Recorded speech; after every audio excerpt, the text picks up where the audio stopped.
Hello everyone, how are you all doing? I hope all of you are doing great. So as you all know that we are doing chapters from class 6 new NCERT for science curiosity. So अभी तक हमने जो भी chapters cover किए हैं उसके मैं extra questions बना रही हूँ जो exam based है. So chapter number 2 diversity in the living world इसके extra questions है, so you can go ahead with this video. But before that, if you haven't watched all the previous videos which we have already covered, so please go through the links given in the description box. चलिए कुछ important notes देख लेते हैं. वैसे तो हमने summary जो book में दी हुई है वो ऑलरेडी कवर की है इस वीडियोस के प्रीवियस पार्ट्स में, but let's see some extra points. Okay, so summary देख लेते हैं. बायोडाइवर्सिटी देखा था हमने, क्या होता है? Refers to the variety of living organism present on earth including plants, animals and microorganism. Earth पे जो भी माइक्रो ऑर्गेनिजम्स हैं, प्लांट्स हैं, एनिमल्स हैं, इन सभी को जब हम मिलाते हैं तो उसको हम बायोडाइवर्सिटी बोलते हैं. Earth has millions of species each unique in its way. Earth पे मिलियन स्पीसीज हैं, मिलियंस टाइप्स और वैरायटीज ऑफ स्पीसीज हैं और सब अपने आप में यूनिक हैं. फिर हैबिटेट क्या होता है? Natural environment in which an organism live. हम जहां पर रहते हैं, जो भी ऑर्गेनिज्म जहां रहते हैं उस जगह को, घर को हैबिटेट कहते हैं. Example desert, forest, ocean. Then polar regions. Polar region मतलब जो ठंडी जगह होती है. देन टाइप्स ऑफ हैबिटेट्स तो हमने देखा था terrestrial, found on land. Example forest, desert. जो लैंड पे पाए जाते हैं उन्हें हम टेरेस्ट्रियल हैबिटेट कहते हैं. एक्वेटिक जो वाटर में पाए जाते हैं, found in water. Example ponds, rivers, oceans. Then adaptation क्या होता है? हम जिस भी जगह पर रह रहे हैं वहां के फीचर्स को अडॉप्ट कर लेना ताकि हम वहां पर सर्वाइव कर पाए, है ना. सो फीचर्स और behaviours that enable an organism to survive in its habitat. जिस जगह पर भी उसका घर है वहां पे कैसी क्लाइमेटिक कंडीशन है, कैसा नेचर है, कैसा एनवायरमेंट है, उस हिसाब से खुद को ढाल लेने को ही हम क्या कहते हैं? एडेप्टेशन कहते हैं. एग्जाम्पल देखते हैं. Camels have humps to store fat helping them survive in desert. Camel के हमने हम्स देखे थे चैप्टर रीड करते वक्त, उसमें वो फैट स्टोर करते हैं जिससे कि वो डेजर्ट में भी सर्वाइव कर पाते हैं. देन क्लासिफिकेशन ऑफ ऑर्गेनिज्म में हमने क्या देखा था? Organisms are group based on similarities in their structure and function. Grouping कैसे की थी हमने ऑर्गेनिज्म की? उनका स्ट्रक्चर कैसा है, वो फंक्शन कैसे करते हैं. फिर इस कैटेगरी में हमने प्लांट, एनिमल्स, इनको कैसे कैटेगराइज कर सकते हैं वो देखा था. So plants classified based on their size, shape and structure. Example देखे थे हमने tree, shrubs, herbs, climbers and creepers. Then importance of biodiversity क्या होता है? Importance maintain the balance of the ecosystem. सभी जो ऑर्गेनिज्म है साथ में रहकर ही बायोडाइवर्सिटी बनाते हैं. सो ये सब एक बैलेंस क्रिएट करते हैं एनवायरनमेंट में, right. It provides human with resources like food, medicine and raw material. So ये पॉइंट्स मैंने कवर किए हैं एक्स्ट्रा, क्योंकि बाकी के पॉइंट्स ऑलरेडी हम चैप्टर डिस्कस करते वक्त और दूसरा जो बुक की समरी हमने रीड की थी वहां पर हमने देख लिए थे. Now let's see some extra question. तो ऑब्जेक्टिव क्वेश्चंस है जो 1 मार्क का आपको आ सकता है, जैसे what is biodiversity? A, the study of plant. B, variety of living organism on earth. C, a type of habitat. D, none of the above.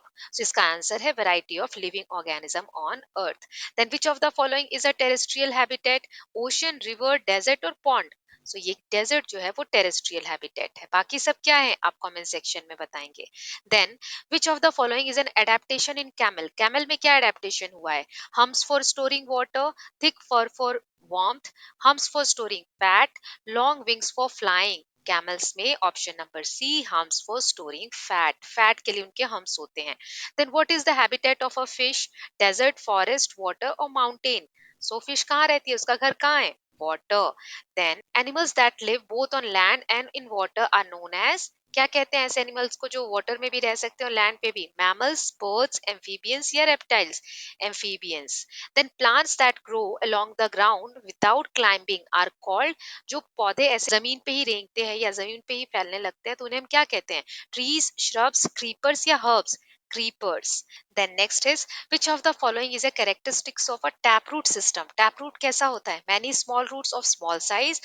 Option B, a single thick main root with smaller side roots. Option C, roots spread out in all direction. Option D, none of the above. So option B, a single thick main root with smaller side roots इसका सही answer है. Then question 8, what features help fish to swim easily in water? Strong legs, wings, fins and streamlined body, thick fur. क्या होता है fish का जिससे वो easily swim कर पाती है? Fins and streamlined body. Now next question is which of these is an adaptation seen in polar bear?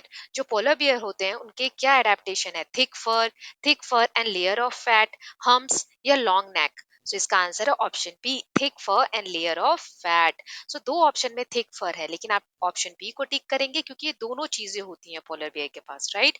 Next, what habitat would you find a cactus plant in? Cactus plant किस type के habitat में मिलेगा? Ocean, desert, forest और grassland. So desert में पाए जाते हैं cactus.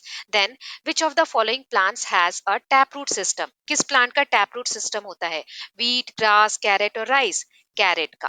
Then fibrous roots are commonly found in dicot plant, monocot plant, trees और shrubs. So monocot plants में fibrous roots पाए जाते हैं. Now let's see some fill in the blanks question. First is biodiversity refers to the variety of dash on earth. Living organism on earth. A dash is the natural environment where an organism lives. ऐसी जगह जहां पर सारे organism रहते हैं उसको क्या कहते हैं? Habitat. Then organisms that live in water have dash bodies to help them swim. Streamline bodies होती हैं उनकी, एक अलग शेप होता है उनकी बॉडी का। Dash are the plants that grow along the ground without climbing, इन्हें हम क्रीपर्स कहते हैं। Then fish use their dash to breathe under water. पानी के अंदर फिश कैसे सांस ले पाती है? थ्रू देयर गिल्स, गिल्स की मदद से। Then deserts are examples of dash habitats. Desert कैसे हैबिटेट्स का एग्जांपल है? Terrestrial. Then organism that can survive both on land and in water are called amphibians. Then plant that climb with the help of tendrils are called. So कुछ plant ऐसे bell की तरह चढ़ने लगते हैं ऊपर, तो उन्हें हम क्या कहते हैं? Climbers. Then polar bear have thick fur and layer of dash to keep warm. So fat, fat का एक लेयर होता है जो उन्हें वार्म रखता है। Now next is extra questions है, what is biodiversity? So biodiversity refers to the variety of living organism on earth including plants, animals and microorganism. It plays a crucial role in maintaining the balance of ecosystem. यह भी मैंने आपको समझाया, right. Then what are terrestrial habitat? Terrestrial habitat जो land area पे पाए जाते हैं। So these are land based environments where organism live such as forest, desert and grassland. These habitat have specific condition that support diverse plant and animal life. यहाँ पे बहुत सारी variety के एनिमल लाइफ, प्लांट लाइफ हमें हमें मिलती हैं। Then how do camels adapt to desert life? Camel ने अपने आप को डेजर्ट लाइफ में कैसे अडेप्ट किया है? So they adapted to desert life by having humps. उनके हम्प्स होते हैं that store fat, enabling them to survive without food and water for long period. They also have thick skin to protect them from heat. Then what is aquatic habitat? Aquatic क्या होते हैं? Water based environment होते हैं जैसे ponds, rivers and oceans. Organism living here are adapted to survive in water, often having fins, gills और streamlined body. पानी वाले habitat में जो भी जैसे ponds, rivers, ocean में जो भी organism रहते हैं उनके fins होते हैं, gills होते हैं, एक streamlined body होती है जिसकी वजह से वो survive कर पाते हैं।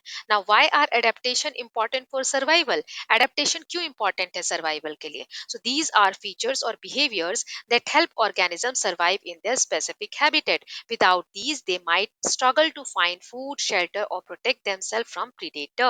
अगर हम वहाँ की climatic condition या वहाँ का जो भी environmental condition है उसको हम अगर adopt नहीं करेंगे तो वहाँ पर हमें बहुत ज्यादा नुकसान हो सकता है, हम survive ही नहीं कर पाएंगे ऐसी जगह पर। Then how do polar bears stay warm in cold habitat? Polar bear इतनी ठंडी जगह पर कैसे सरवाइव कर पाते हैं, गर्म कैसे रहते हैं? So they stay warm in cold habitat due to their thick fur and a layer of fat beneath the skin.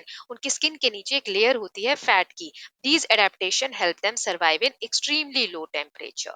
Then next question is what is significance of plants in biodiversity? Biodiversity हमने देखा plants, animals और भी micro organism से मिलकर बनती है। So plants का क्या इंपॉर्टेंस है इसमें? So plants are vital यानी बहुत इंपॉर्टेंट है in biodiversity as they produce oxygen, provide food, and serve as habitats for numerous organisms. They also play a key role in maintaining ecological balance. हमने देखा था कि plant बहुत सारे organism को होम प्रोवाइड करते हैं, हैबिटेट होते हैं, जैसे चिड़िया है, बंदर है, ये सब पेड़ पर ही रहते हैं, ये हमें फूड देते हैं, ऑक्सीजन देते हैं, हमारे एनवायरनमेंट को क्लीन रखते हैं, right. Then next is what is tap root system? A taproot consists of a single thick main root that grows deep into the soil with smaller lateral roots branching off. उसमें से छोटी छोटी roots बाहर निकलती हैं एक main root के आइट side से। Then what is fibrous root system? So this system consists of many thin roots that spread out out from the base of the plant. Plant के नीचे एकदम जड़ से ही बहुत सारी पतली पतली रूट्स निकलने लगती है, तो उसे हम फाइब्रस रूट कहते हैं. Then how does leaf venation differ in monocots and dicots? जो मोनोकॉट्स और डाइकॉट सीड्स वाले प्लांट होते हैं, उनकी लीफ वेनेशन कैसी होती है? So monocot leaves have parallel venation where veins run side by side. Dicot leaves have reticulate venation with a network of interconnected veins branching out from a central vein. Then what are the characteristics of monocot plant? Monocot जो plants होते हैं उनकी क्या characteristics हैं? So they have one cotyledon, parallel leaf venation and fibrous root system. इसके example है grasses, wheat and rice. Then what are the characteristics of dicot plants? So they have two cotyledon, then reticulate इनकी leaf venation होती है, tap root system होता है. Example beans हो गए, roses हो गए and sunflowers हो गए. So इसके साथ students हमने इसकी notes भी देख लिए extra और extra questions भी देख लिए all types के. Okay, so I hope this video will help you in your preparation for exam. If you are loving these videos, please like and share it, and don't forget to subscribe Kalyan TV channel for more such videos. Thank you so much.